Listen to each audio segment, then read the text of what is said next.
That's my joke. The jokes are free, and you get what you pay for.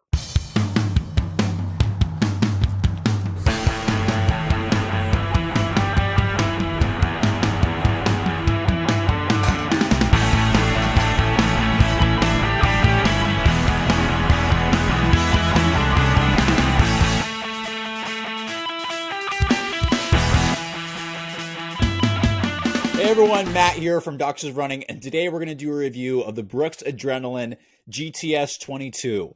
This has been a shoe that's been on my feet for years, on and off recently, but consistently in the past. I'm excited to try this again and give you some feedback on a shoe that I really think they improved over the last couple versions.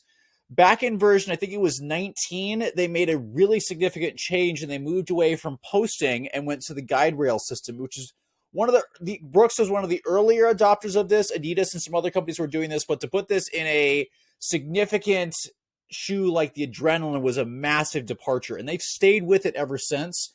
I've had my own thoughts about this and have kind of dabbled in these models of the Adrenaline, but not really gotten into them until this version. I'm going to explain why.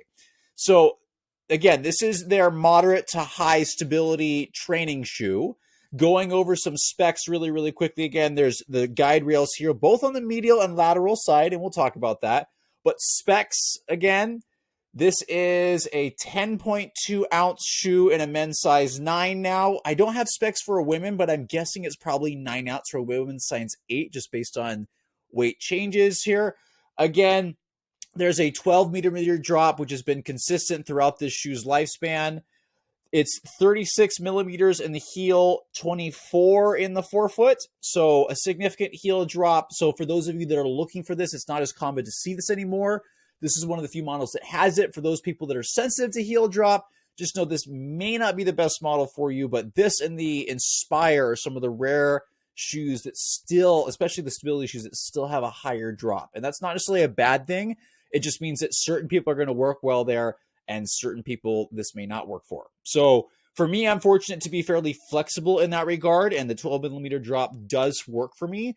And the ride is so much smoother. I think the biggest things, the changes that happened with this model versus the last one, is they changed to a full-length A&A loft midsole, which smoothed out the transition, and they really refined this upper. I think the upper, there was a little bit too much going on with the 21. The 22 really refines that and changes the fit, which we should talk about fit here. So sizing is true to size. I didn't have any issues where for many years I felt like it was almost a half size short or like a quarter size short. It wasn't a half size, it was a quarter size short. And I kind of like that because it made it feel a little bit more snappy, a little more snug, closer fit to my foot. But there was sometimes I had some rubbing that was annoying. This one fits true to size. So didn't feel too short. Yeah, it does taper a little bit like some of the other models did, but there's still plenty of room. This mesh is fairly breathable and stretches really well. A bit more of a performance fit, just a teeny bit, but then it accommodates your foot really well. The mesh is really nice. The heel is also great. There is a heel counter here, but there's plenty of heel collar cushioning, so I didn't notice the counter, which also feels almost like a little more external. It fits really nicely. I had no problems here, and I have sensitive heels. Tongue was really good. It is gusseted in there, so it stays in place. It seems to be the perfect, not width, but this perfect thickness. And the laces seem to stay tied. I didn't have to lace lock it. It locks the midfoot in really well. So fit fairly traditional for a lot of shoes. Normal width fit, just maybe slightly snug, but it accommodates your foot really well. People that need width, there is a 2E version. People that need narrow, this is probably going to fit your foot well, just snug the up or down. People that with normal width feet, you'll be fine. So nothing crazy on fit, just a little bit more simple upper from the last version, less overlays, and something that, again, I forget about when it's on my feet, which is the whole point. So nothing crazy here in the upper, fairly traditional. The sole is where things change more from the 21 for sure. So they changed this to a full DNA Loft midsole, which DNA Loft is still an EVA-based midsole, but it's mixed with rubber and air, which makes it a little bit more resilient and durable. So I have like 30, 40, 50 miles on my pair, and the midsole feels exactly the same. It's not the most crazy responsive ride. It's not a super shoe. It's a training shoe, but it still feels pretty good. It is a hair softer than the previous version. This is not a soft, cushy shoe. This is a really nice, protective, kind of balanced ride where the transition is the biggest thing that I noticed feels a lot better. The 21, to me, the heel transition felt really clunky and it was really hard to get miles in it. And I sent it away as soon as I could.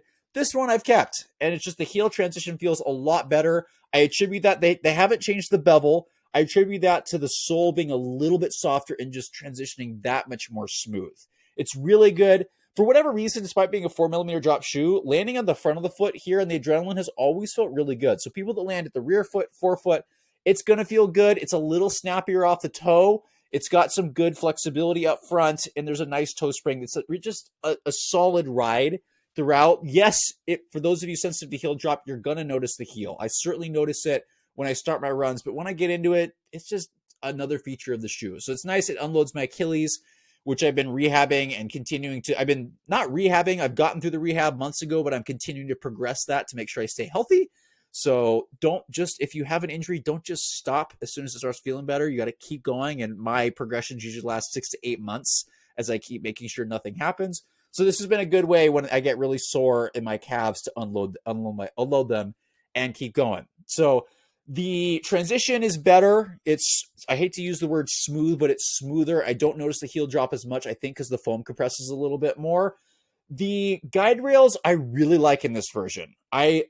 The slightly softer foam feels like these are way better integrated. The last several versions when I tried them, I've gotten knee pain, and I think it's because they're so stiff on both sides that, again, I need some pronation to be able to shock absorb at my ankle. And when I take that away, my knee starts to get a little irritated because now I have to shock absorb more at my knee.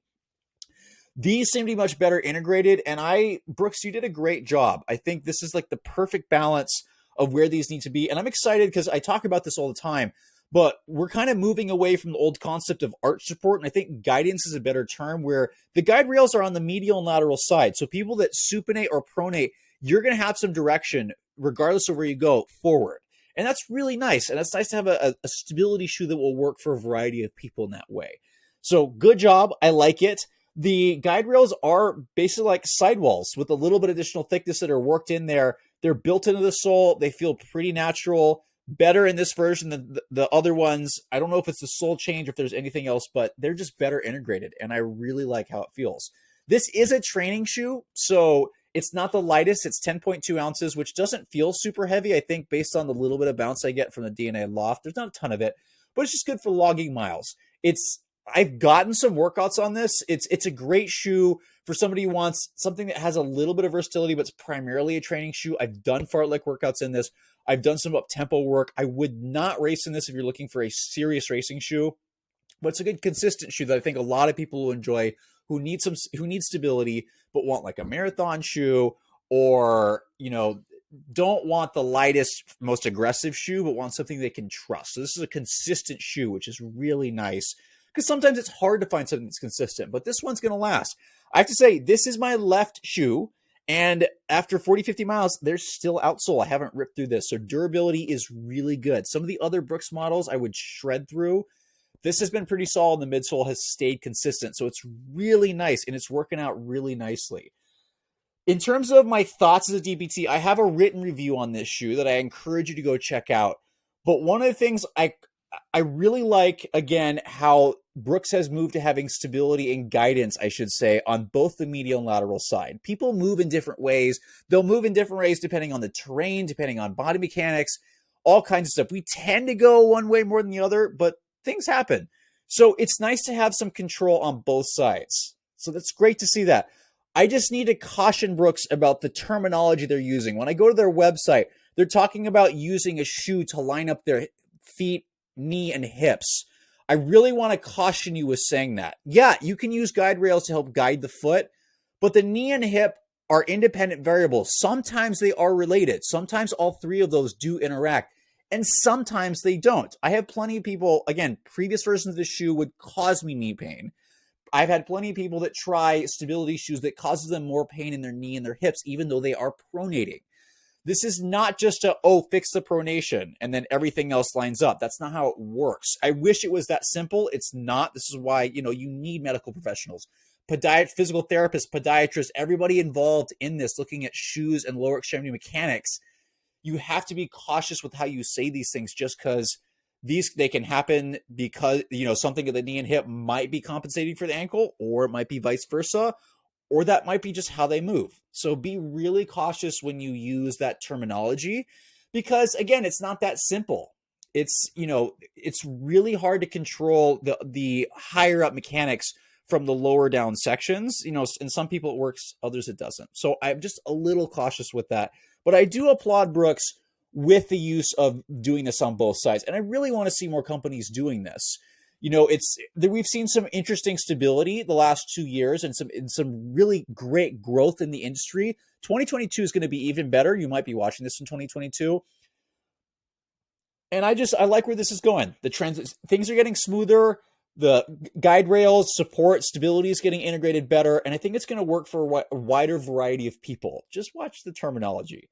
My last comment is, why is this called the Adrenaline? It's a great shoe, but you should probably, I don't know, you should choose a different hormone. It should be like the Brooks serotonin or the Brooks dopamine, right? Because it's more, this can go up tempo, so maybe it is adrenaline at point, but you should choose a different hormone. You can't choose endorphin because that's already taken, but that's my joke.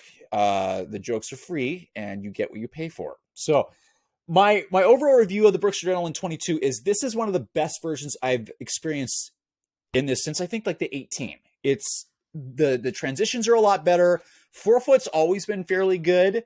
The fit is finally true to size for me. The heel transition better. Brooks, I'd like to see a little more heel bevel. It's still good. I think you could make the transition even better, but it's better than it was before. It's less clunky than the 21. It's got a decent transition. And my biggest comment about this shoe is it's consistent. You want something, whether you're a high schooler or a college runner, that's going to get you through a season.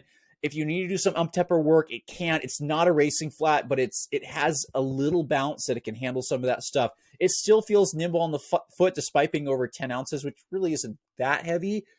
And yeah, it's just got a great fit. And it's something that you could just put on. You can depend on it. If you need a higher drop, this is a go-to shoe. So I really like what Brooks is doing. I am excited to see where they go in 2022. I really hope to see some new midsole foams, especially in the racing shoes. I do have the Hyperion Elite 2 over there that I'm going to review soon. I've gotten some miles in. And I think everybody's moving in the right direction. So good job, Brooks. I'm excited to see what you do. But the Adrenaline 22 is a great update. It's a great, consistent shoe. And it's still a go-to shoe for me when I recommend stability shoes for certain runners. Just know that, again, it's a guide rail system. This works really well for some people. It may not work for others. And just make sure that when you're choosing shoes, you're choosing it based on you. And you are the expert in your own body. If you want to become more of an expert, please check out a lot of our different things that Bach has created, has helped us develop, whether that's our stability shoe guide, whether it's some of the biomechanics stuff that I write. I encourage you to learn more. That's the whole point of this website. We want to teach. We want to teach you more about your body and how to make informed decisions about running, training, shoes, so you can run better, healthier, and run happy. Thank you, Brooks.